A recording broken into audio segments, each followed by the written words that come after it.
ಎಲ್ಲರಿಗೂ ಹೊಸ ಹೊಸ ಕತೆ ನಿಮ್ಮ ಜೊತೆ ಕನ್ನಡತಿ ಮಾಡುವ ನಮಸ್ಕಾರಗಳು. ಯಾರೆಲ್ಲ ಸಬ್ಸ್ಕ್ರೈಬ್ ಆಗಿಲ್ಲ ದಯವಿಟ್ಟು ಸಬ್ಸ್ಕ್ರೈಬ್ ಆಗಿ ನೋಡಿ. ಹಾಗೆ ನೀವು ಯಾರೆಲ್ಲ ರೈಟಿಂಗಲ್ಲಿ ನೋಡಬೇಕು ಅಂದ್ಕೊಂಡಿದ್ದೀರಾ, ಸೋರ್ಸ್ ಡಿಸ್ಕ್ರಿಪ್ಷನ್ ಕೆಳಗಡೆ ಹೋಗಿ ಸೋರ್ಸ್ ಟ್ರಾನ್ಸ್ಕ್ರಿಪ್ಟ್ ಅಂತ ಇದೆ, ಅದನ್ನು ಕ್ಲಿಕ್ ಮಾಡಿ. ರೈಟಿಂಗಲ್ಲಿ ಕೂಡ ಸಿಗುತ್ತದೆ. ಋಣಾನುಬಂಧ 18. ಅಪ್ಪ ಈ ವಿಷಯವನ್ನು ಅಕ್ಕನಿಗೆ ಹೇಳಬೇಕಾಗಿತ್ತು, ಏನಂತಾಳೋ ಗೊತ್ತಿಲ್ವಲ್ಲಪ್ಪ.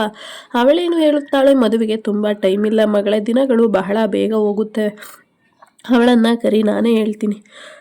ಸರಿ ಅಪ್ಪ ಎಂದು ಅಕ್ಕ ಇಲ್ಲಿ ಬಾ, ಅಪ್ಪ ಕರಿತಾ ಇದ್ದಾರೆ. ಶಾಲಿನಿ ಬಂದೆ ರೆಡಿಗೆ ನೀನು, ಸರಿ ಎಂದು ಅಕ್ಕ ಬರ್ತಾಳಂತೆ. ಶಾಲಿನಿ ಏನಪ್ಪ ಕರೆದಿದ್ದು? ರಾಮೇಗೌಡರು ಮಗಳೇ ಬೀಗರು ಕಾಲ್ ಮಾಡಿದ್ರು, ಮದುವೆಗೆ ತುಂಬ ಟೈಮ್ ಇಲ್ಲ, ಒಡವೆ ಸೀರೆನ ನಾವೇ ಸೆಲೆಕ್ಟ್ ಮಾಡಿ ಕಳುಹಿಸುತ್ತೇನೆ, ಅದರಲ್ಲಿ ಅವಳಿಗೆ ಯಾವುದು ಬೇಕೋ ಅದನ್ನು ಸೆಲೆಕ್ಟ್ ಮಾಡ್ಬೋದಂತೆ ಅಂತ ಹೇಳಿದರು. ನಾಳೆ ಅಳಿಯಂದ್ರು ಬರ್ತಾರಂತೆ ಕರ್ಕೊಂಡು ಹೋಗೋಕೆ. ಶಾಲಿನಿ ಏನು ಹೇಳ್ತಿದ್ದೀರಾ ಅಪ್ಪ, ಅವರು ಬರ್ತಾರಾ ನನ್ನ ಕರ್ಕೊಂಡು ಹೋಗೋಕೆ? ಇಲ್ಲ ಮಗಳೇ, ನಿನ್ನೆಲ್ಲ ಶ್ರುತಿನ ಸೆಲೆಕ್ಟ್ ಮಾಡೋಕ್ಕೆ ಹೆಲ್ಪ್ ಆಗಲಿ ಅಂತ. ನೀನು ಮದುವೆ ಆಗೋವರೆಗೂ ಅವರ ಮನೆಗೆ ಹೋಗೋ ಹಾಗಿಲ್ಲ, ಅದಕ್ಕೆ ನೀನು ಇಲ್ಲೇ ಇರು, ಶ್ರುತಿ ಹೋಗಿ ಬರುತ್ತಾಳೆ. ಶಾಲಿನಿ ಅಪ್ಪ ಇವಳೊಂದು ಸಾರಿ ಯಾಕೆ ಅಪ್ಪ, ಅವರೇ ಸೆಲೆಕ್ಟ್ ಮಾಡಿ ಕಳಿಸಿದ ಮೇಲೆ ರಾಮೇಗೌಡರು ಬೀಗರು ಕರೆದ ಮೇಲೆ ಕಳಿಸಲೇಬೇಕಲ್ವ ಇಲ್ಲ ಅಂತ ಹೇಳೋಕ್ಕಾಗಲ್ಲ ಅಲ್ವಾ ಮಗಳೇ, ಅದಕ್ಕೆ ಹ್ಞೂ ಒಂದೇ. ನಾಳೆ ನವನೀತ್ ಅವರು ಬರುತ್ತಾರೆ, ಶ್ರುತಿಗೆ ಏನಾದರೂ ಬೇಕಾದರೆ ನಿನ್ನ ಹತ್ತಿರ ಇರೋದನ್ನು ಕೊಟ್ಟು ಕಳಿಸು. ಶ್ರುತಿ ನೀನು ಕೂಡ ಹುಷಾರು ಕಣಮ್ಮ, ಒಂದೆರಡು ದಿನಕ್ಕೆ ಆಗುವಷ್ಟು ಬಟ್ಟೆಗಳನ್ನು ತೆಗೆದುಕೊಂಡು ಹೋಗಮ್ಮ. ಶ್ರುತಿ ಸರಿಯಪ್ಪ, ಅಮ್ಮನಿಗೂ ಹೇಳ್ತೀನಿ. ಮರುದಿನ ಬೆಳಗ್ಗೆ ನವನೀತ್ ತಿಂಡಿ ಮಾಡುತ್ತಾ ಕುಳಿತಿರುತ್ತಾನೆ. ನಾರಾಯಣಗೌಡರು ಇವತ್ತು ಸಂಜೆ ಆಫೀಸಿಂದ ಬೇಗ ಬಾರೋ, ಶಾಲಿನಿಯವರ ಮನೆಗೆ ಹೋಗಿ ಬರುವೆ. ನವನೀತ್ ಏನಪ್ಪ ದಿನ ಅಲ್ಲಿಗೆ ಹೋಗೋದೆ, ನೀವು ಹೋಗಿ ಬನ್ನಿ. ದಿನ ಏನಂತ ಕೆಲಸ ಇರೋದು, ಮದುವೆಗೆ ಮುಂಚೆನೇ ಇಷ್ಟೊಂದು ಸಾರಿ ಹೋಗಿ ಬರೋದು ಹೇಳ್ತೀರಾ? ನಿಮ್ಮ ಮದುವೆ ಆದಮೇಲೆ ಏನೋ ಅಲ್ಲೇ ಇರೋಕೆ ಹೇಳ್ತೀರಾ ಹೇಗೆ? ಅಪ್ಪ ನಾರಾಯಣಗೌಡರು ಏನೋ ಇಷ್ಟು ದೊಡ್ಡ ಮಾತುಗಳನ್ನು ಹಾಡೋದು ಕಲ್ತಿದ್ಯಾ? ನಿನಗೆ ಇಷ್ಟ ಇದ್ದರೆ ಹೋಗಿ, ಇಲ್ಲ ಅಂತಂತಂದರೆ ಡ್ರೈವರ್ ನಾಗರಾಜು ಅವರನ್ನು ಕಳಿಸುತ್ತೀನಿ. ಯಾಕಪ್ಪ ಅಂಥದ್ದೇನು ಕೆಲಸ? ಶ್ರುತಿನ ಇಲ್ಲಿಗೆ ಕರ್ಕೊಂಡು ಬರೋಕ್ಕೆ. ಯಾಕಪ್ಪ? ಸೀರೆ ಒಡವೆ ಸೆಲೆಕ್ಟ್ ಮಾಡೋಕ್ಕೆ ಕಣೋ. ಹೌದಾ, ಹಾಗಿದ್ರೆ ನಾನೇ ಹೋಗಿ ಬರ್ತೀನಪ್ಪ. ನಮ್ಮ ಮನೆ ಹೆಣ್ಣುಮಕ್ಕಳನ್ನು ಕರ್ಕೊಂಡು ಬರೋಕ್ಕೆ ಡ್ರೈವರ್ ಯಾಕಪ್ಪ? ಅದು ಅದೃಷ್ಟ, ಅದು ಅಷ್ಟು ಸೇಫ್ ಅಲ್ಲಪ್ಪ. ನಾನೇ ಹೋಗಿ ಕರ್ಕೊಂಡು ಬರ್ತೀನಿ, ನೀವು ಟೆನ್ಷನ್ ತಗೋಬೇಡಿ. ನಾರಾಯಣಗೌಡರು ಸರಿ, ಹೋಗಬೇಕಾದ್ರೆ ಹಣ್ಣು ಸ್ವೀಟ್ಸು ಹೂವು ತಗೊಂಡು ಹೋಗು, ಕೈ ಬೀಸ್ಕೊಂಡು ಹೋಗಬೇಡ. ಸರಿಯಪ್ಪ, ನಾನು ಮತ್ತೆ ಆಫೀಸಿಂದ ಮನೆಗೆ ಬರಲ್ಲ, ಹಾಗೆ ಹೋಗಿ ಕರ್ಕೊಂಡು ಬರ್ತೀನಿ. ಸುಲೋಚನಾ ಹಾಗೆ ಮಾಡು, ಇಲ್ಲಿಗೆಲ್ಲ ಬಂದರೆ ತುಂಬ ಲೇಟ್ ಆಗುತ್ತೆ.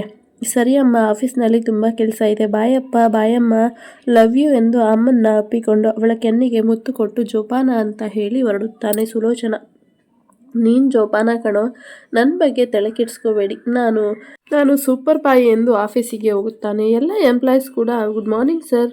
Navneet very good morning all of you, carry on your work.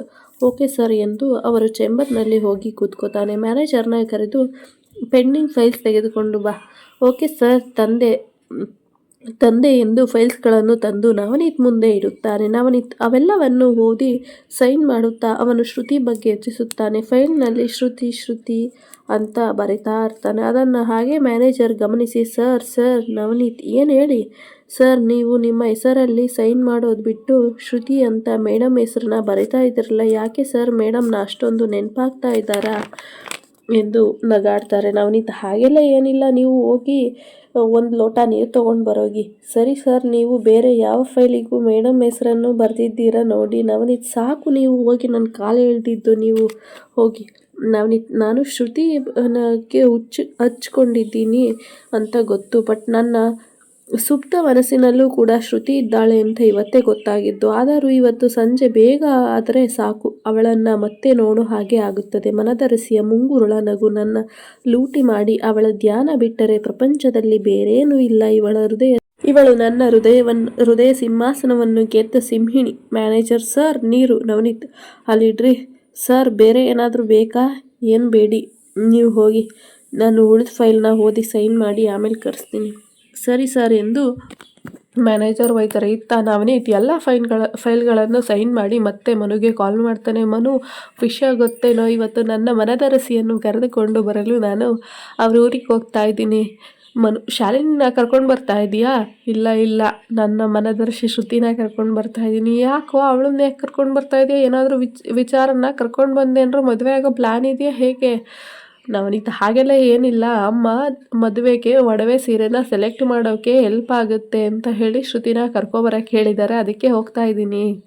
ನೀನೊಬ್ಬನೇ ಹೋಗ್ತಾ ಇದೀಯಾ? ಹೌದು ಕಣೋ, ನಾನೊಬ್ಬನೇ. ಆ ಕಡೆಯಿಂದ ಬರ್ಬೇಕಾದ್ರೆ ನಾನು ನನ್ನ ಹುಡುಗಿ ಇಬ್ಬರೇ. ತುಂಬ ಖುಷಿ ಆಗ್ತಾ ಇದೆ ಆ ಕ್ಷಣ ನಾನು ನೆನೆಸ್ಕೊಂಡ್ರೆ. ಇವತ್ತು ಸಂಜೆ ಎಷ್ಟು ಬೇಗ ಆಗುತ್ತೋ ಅಂತ ಕಾಯ್ತಾ ಇದ್ದೀನಿ. ನೀನು ಬರ್ತೀಯಾ? ಮನು, ಇಲ್ಲಪ್ಪ, ನಿಮ್ಗಳ ಮಧ್ಯೆ ನಾವು ಬರಲ್ಲ, ನಾವು ಹಾಗೆ ಹೋಗಿ ಬರ್ತೀವಿ ಅಂತ ಹೇಳ್ತಾನೆ. ಆಗ ನವನೀತ್, ನೀನು ಬರೋದೇ ಬೇಡ, ಬಂದರೆ ಮಧ್ಯದಲ್ಲಿ ಕಡ್ಡಿ ಹಾಕಿ ಅದರಿಂದ ತಲೆ ಒಳಗಡೆ ಗುಳ ಬಿಟ್ಟು ತಲೆ ತಿಂದು ಬಿಡ್ತೀಯ ನೀನು, ಅಲ್ಲೇ ಇರೋ. ನಿನಗೆ ಹೇಳಿದ್ದೆ ತಪ್ಪು, ಏನೇ ಆದರೂ ಅಷ್ಟೇ, ಬೆಸ್ಟ್ ಫ್ರೆಂಡ್ ಅಂತ ಎಲ್ಲನೂ ಹೇಳ್ತೀನಲ್ಲ, ಅದಕ್ಕೆ ನಿನಗೆ ಕೊಬ್ಬು ಜಾಸ್ತಿ ಅಲ್ವಾ, ಏನು ಮಾಡೋದು, ಏನೂ ಮಾಡೋಕ್ಕಾಗಲ್ಲ, ಸರಿನಾ ಎಂದು ಹೀಗೆ ನವನೀತ್ ಎಲ್ಲ ಫೈಲ್ಗಳಿಗೆ ಸೈನ್ ಮಾಡಿ ಕೂತಿರ್ತಾನೆ. ಸಂಜೆ ಇನ್ನೇನೋ ಹಾಕ್ತಾ ಇರುತ್ತೆ, ಅದನ್ನು ನೋಡಿದ ಅವನು ಮ್ಯಾನೇಜರ್ಗೆ ಹೇಳಿ, ನೀವು ಎಲ್ಲರೂ ಹೋದ್ಮೇಲೆ ಆಫೀಸ್ ಕ್ಲೋಸ್ ಮಾಡಿ ಕೀನ ಮನೆಗೆ ತೊಗೊಂಡೋಗಿ ಕೊಟ್ಬಿಡಿ, ನನಗೆ ಸ್ವಲ್ಪ ಕೆಲಸ ಇದೆ, ನಾನು ಹೊರಡ್ತೀನಿ ಅಂತ ಹೇಳಿ ಅಲ್ಲಿಂದ ಹೊರಟು ಶ್ರುತಿ ಮನೆ ಕಡೆಗೆ ಬರ್ತಾನೆ. ಶ್ರುತಿ ಕೂಡ ರೆಡಿಯಾಗಿರ್ತಾಳೆ ಅವನು ಬರೋ ಅಷ್ಟರಲ್ಲಿ. ಹಾಗೆ ಶ್ರುತಿ ಬಂದ ತಕ್ಷಣ, ಬನ್ನಿ ಬಾವ, ಇವಾಗ ಬಂದ್ರಾ, ಕೂತ್ಕೊಳ್ಳಿ, ಅಮ್ಮ ಟೀ ಮಾಡ್ತಾರೆ ಕುಡಿಯೋರಂತೆ. ನನಗೇನು ಬೇಡ ಶ್ರುತಿಯವರೇ, ನನಗೆ ಹಾಗೆ ನಿಮ್ಮನ್ನು ಕರ್ಕೊಂಡು ಹೋಗಕ್ಕೆ ಬಂದೆ, ಇನ್ನು ರಾತ್ರಿ ಮತ್ತೆ ಲೇಟಾಗಿ ಹೋಗುತ್ತೆ ಮನೆಗೆ ಹೋಗೋಕ್ಕೆ, ನಡೀರಿ ಇವಾಗಲೇ ಹೋಗೋಣ. ಆಗ ರಾಮೇಗೌಡರು, ತಗೊಳ್ಳಿ ಹೇಳಿ ಅಂದರೆ ಇನ್ನೊಂದು ಸ್ವಲ್ಪ ಎಳನೀರು ಹಣ್ಣುಗಳನ್ನ ಹಾಗೆ ಕಾರಿಗೆ ಇಡ್ತೀನಿ, ಕಾರ್ ಡಿಕ್ಕಿ ಓಪನ್ ಮಾಡಿ. ನವನೀತ್, ಸರಿ ಮಾವ, ಓಪನ್ ಮಾಡ್ತೀನಿ, ಹೋಗಿ ನೀವು ಇಟ್ಟು ಬರೋಗಿ. ಅನುರಾಧ, ತಗೊಳ್ಳಿ ಹೇಳಿ ಅಂದರೆ ಸ್ವಲ್ಪ ಸ್ವೀಟ್ಸ್ ಆದರೂ ತಿನ್ನಿ, ನೀವು ಬರ್ತೀರಾ ಅಂತ ಸ್ವೀಟ್ ಮಾಡಿದ್ದಾಳೆ ಶ್ರುತಿ. ಏನು, ಶ್ರುತಿನೇ ಮಾಡಿರೋದಾ, ಶಾಲಿನಿ ಮಾಡಿಲ್ವಾ ಅಂತ ಹಾಗೆ ಸುಮ್ಮನೆ ಕೇಳ್ತಾನೆ. ಆಗ ಅನುರಾಧ, ಶಾಲಿನಿನೂ ಸ್ವಲ್ಪ ಸ್ವಲ್ಪ ಮಾಡ್ತಾಳೆ, ಬಟ್ ಇವತ್ತು ಅವಳು ಮಾಡೋಕ್ಕಾಗಿಲ್ಲ, ಅದಕ್ಕೆ ಶ್ರುತಿ ಮಾಡಿದ್ದಾಳೆ, ತೊಗೊಳಿತೀನಿ ಅಂತ ಹೇಳಿ ಅವನಿಗೆ ಕೊಡ್ತಾರೆ. ಹಾಗೆ ಶ್ರುತಿ ಬ್ಯಾಗೆಲ್ಲ ಪ್ಯಾಕ್ ಮಾಡ್ಕೊಂಡಿದ್ಯಾ, ಬೇಗ ಬೇಗ ಹೊರಡೋಣ, ಇನ್ನು ರಾತ್ರಿ ಆದರೆ ಮನೆಗೆ ಹೋಗಿ ತಲುಪೋದು ತುಂಬ ಕಷ್ಟ ಆಗುತ್ತೆ, ಮಳೆ ಬೇರೆ ಬರೋ ಹಾಗಿದೆ. ರಾಮೇಗೌಡರು, ಹೇಗಿದ್ರು ಮಳೆ ಬರೋ ಹಾಗಿದೆಯಲ್ಲ ಅಳಿ ಅಂದರೆ ಬೆಳಗ್ಗೆ ಹೋಗೋರಂತೆ ಬಿಡಿ. ನವನೀತ್, ಇಲ್ಲ ಮಾವ, ನಾನು ಬೆಳಗ್ಗೆ ಹೋದರೆ ಮತ್ತೆ ಆಫೀಸ್ಗೆ ಹೋಗೋದು, ಅಲ್ಲಿಂದ ಅಮ್ಮ ಮತ್ತೆ ಬಟ್ಟೆ ಸೆಲೆಕ್ಟ್ ಮಾಡೋಕ್ಕೆ ಕರೆದ್ರೆ ಅಲ್ಲಿಗೆ ಹೋಗೋದು ತುಂಬ ಲೇಟ್ ಆಗೋಗುತ್ತೆ ಮಾವ, ನಾನು ಇವಾಗಲೇ ಹೊರಡ್ತೀನಿ, ಶ್ರುತಿನ ಕರ್ಕೊಂಡು ಹೋಗೋಣ ಅಂತ ಬಂದೆ, ಹಂಗೂ ಅಪ್ಪ ಡ್ರೈವರ್ನ ಕಳಿಸ್ತೀನಿ ಅಂತಂದರು, ಸಂಜೆ ಟೈಮ್ ಸೇಫ್ಟಿ ಎಲ್ಲ ಡ್ರೈವರ್ನ ಕರೆಸೋದು ಅಂತ ಹೇಳಿ ನಾನೇ ಬಂದೆ ಅಪ್ಪ. ಬಂದೆ ಮಾವ, ಸರಿ ಕಳಿಸಿ ಇವಾಗಲೇ ಅಂತ ಹೇಳಿ ಕರ್ಕೊಂಡು ಹೊರಡ್ತಾನೆ. ಶ್ರುತಿ ಕೂಡ ಕಾರ್ ಹತ್ತು ಹೊರಡಬೇಕಾದ್ರೆ ಜಿನುಗೋ ಮಳೆ ಶುರುವಾಗುತ್ತೆ. ಆ ಜಿನುಗೋ ಮಳೆಯಲ್ಲಿ ಅವನು ನೀನೆಂದರೆ ನನ್ನೊಲವೇ ಅಂತ ಸಾಂಗ್ ಆಡಿಕೊಂಡು ಹಾಗೆ ಶ್ರುತಿನ ಕರ್ಕೊಂಡು ಹೋಗ್ತಾ ಇರ್ತಾನೆ. ಹೀಗಿರ್ಬೇಕಾದ್ರೆ ಮಳೆಗಳು, ಚಿಟಪಟ ಹನಿಗಳು, ಆ ಕಿಟಕಿ ಗ್ಲಾಸ್ನ ಇಳಿಸಿರೋದ್ರಿಂದ ಶ್ರುತಿಯ ಕೆನ್ನೆ ಮೇಲೆ ಬಂದು ಒಂದೆರಡು ಬೀಳುತ್ತೆ. ಅದು ಅವಳ ಕೆನ್ನೆ ಮೇಲೆ ಒಂಥರ ನೀರಿನ ರೀತಿ ಹರ್ಕೊಂಡು ಬರ್ತಾ ಇರುತ್ತೆ. ಅದನ್ನು ನೋಡಿದಂತಹ ನವನೀತ್ ಕಳೆದೇ ಹೋಗ್ತಾ ಇರ್ತಾನೆ. ಶ್ರುತಿನ ನೋಡ್ತಾ ನೋಡ್ತಾ ಅವನಿಗಂತೂ ಎಷ್ಟು ಖುಷಿ ಆಗ್ತಾ ಇದೆ ಅಂತಂದರೆ ಅವನಿಗೆ ಹೇಳೋಕ್ಕೆ ಆಗಲ್ಲ. ಒಂಥರ ತುಂತುರು ಮಳೆ, ಆ ಮಳೆಯಲ್ಲಿ ಆ ಸಾಂಗು ಎಲ್ಲ ಒಂಥರ ಅವನ ಮನಸ್ಸಿಗೆ ಬಹಳ ಮುದ ಕೊಡ್ತಾ ಇರುತ್ತೆ. ಹಾಗೆ ಶ್ರುತಿನ ಮಾತಾಡಿಸ್ತಾ ಇರ್ತಾರೆ. ಶ್ರುತಿ, ನೀವು ಏನು ಓದ್ತಾ ಇರೋದು, ಹಾಗೆ ಯಾವ ಸಬ್ಜೆಕ್ಟ್ನ ತೊಗೊಂಡಿದ್ದೀರಾ ಅಂತ ಕೇಳ್ತಾ ಇರ್ತಾರೆ ಶ್ರುತಿ. ನಾನು PUC ಓದ್ತಾ ಇದ್ದೀನಿ ಭಾವ, ನಾನು ಕಾಮರ್ಸ್ ತೊಗೊಂಡಿದ್ದೀನಿ. ಹೌದಾ, ಚೆನ್ನಾಗಿ ಓದ್ತಾ ಇದ್ದೀರಾ? ಪರವಾಗಿಲ್ಲ ಭಾವ, ತಕ್ಕ ಮಟ್ಟಿಗೆ ಓದ್ತಾ ಇದ್ದೀನಿ, ನನ್ನ ಕೈಲಿ ಎಷ್ಟಾಗುತ್ತೋ ಅಷ್ಟು ಪ್ರಯತ್ನ ಮಾಡಿ ಓದ್ತಾ ಇದ್ದೀನಿ, ಆದರೆ ಏನು ಮಾಡೋದು, ಕೆಲವೊಂದು ಮರೆತು ಬಿಡ್ತೀನಿ.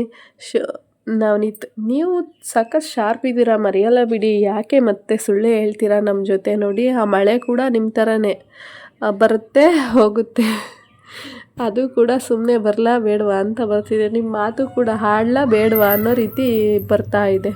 ಹಾಗೆಲ್ಲ ಏನಿಲ್ಲ ಭಾವ, ನಾನು ಹೇಳ್ತಾ ಇರೋದು ಹಾಗೆ, ನಮ್ಮ ಬಗ್ಗೆ ನಾವೇ ಯಾವತ್ತೂ ಹೊಗಳ್ಕೋಬಾರ್ದು ಅಂತ ಅಪ್ಪ ಅಮ್ಮ ಯಾವಾಗಲೂ ಹೇಳ್ತಾ ಇರ್ತಾರೆ. ನಮ್ಮ ಬಗ್ಗೆ ಬೇರೆಯವ್ರು ಹೇಳಿದ್ರೆ ಮಾತ್ರನಂತೆ ಚಂದ, ನಮ್ಮ ಬಗ್ಗೆ ನಾವೇ ಹೇಳ್ಕೊಂಡ್ರೆ ಅದು ಅಹಂಕಾರ ಅಂತೆ ಭಾವ, ಅದಕ್ಕಾಗಿ ಈ ರೀತಿ ಹೇಳಿದೆ, ತಪ್ಪಾಗಿ ತಿಳ್ಕೊಬೇಡಿ. ನೀವು ತುಂಬ ಮೆಚೂರ್ಡಾಗಿ ಬಿಹೇವ್ ಮಾಡ್ತೀರಾ, ಹಾಗೆ ತುಂಬ ತಿಳ್ಕೊಂಡಿದ್ದೀರಾ ಬಿಡಿ. ಏನೇ ಆಗಲಿ ನೀವು ತುಂಬ ಗ್ರೇಟ್ ಶ್ರುತಿ. ಹಾಗೇನಿಲ್ಲ ಭಾವ, ಅಕ್ಕ ನನಗಿಂತ ತುಂಬ ತಿಳ್ಕೊಂಡಿದ್ದಾರೆ, ನನಗೆ ಅಲ್ಪ ಸ್ವಲ್ಪ ಗೊತ್ತಿಲ್ಲ ಅಷ್ಟೇ. ಹೀಗೆ ಹೋಗ್ತಾ ಹೋಗ್ತಾ ದಾರಿಯಲ್ಲಿ ತುಂಬ ಮಳೆ, ಗಾಳಿ ತುಂಬ ಬೀಸ್ತಾ ಇರುತ್ತೆ. ಆ ಗಾಳಿಗೆ ಶ್ರುತಿಯ ಕೂದಲು ಅವಳ ಕಣ್ಣಂಚಿನ ಥರ ಬರುತ್ತೆ. ಆ ಕಣ್ಣಂಚಲ್ಲಿ ಹಿಂಗೆ ಶ್ರುತಿ ಕೈಯಲ್ಲಿ ಹಿಂಗೆ ಕೂದಲನ್ನ ಸರಿಸ್ತಾ ಇರಬೇಕಾದ್ರೆ ನವನೀತ್ ಅವಳನ್ನು ನೋಡುತ್ತಾ, ಇವಳ ಅಂದ ಚೆಂದ ನನ್ನ ಮನಸ್ಸನ್ನು ಪದೇ ಪದೇ ಸೋಲಿಸುತ್ತಿದೆ. ಈ ಸಿಂಹದಂತಹ ಕೆಲವೊಂದು ನಡೆಗಳು ನನ್ನನ್ನು ಆಕರ್ಷಿಸುತ್ತಿದೆ.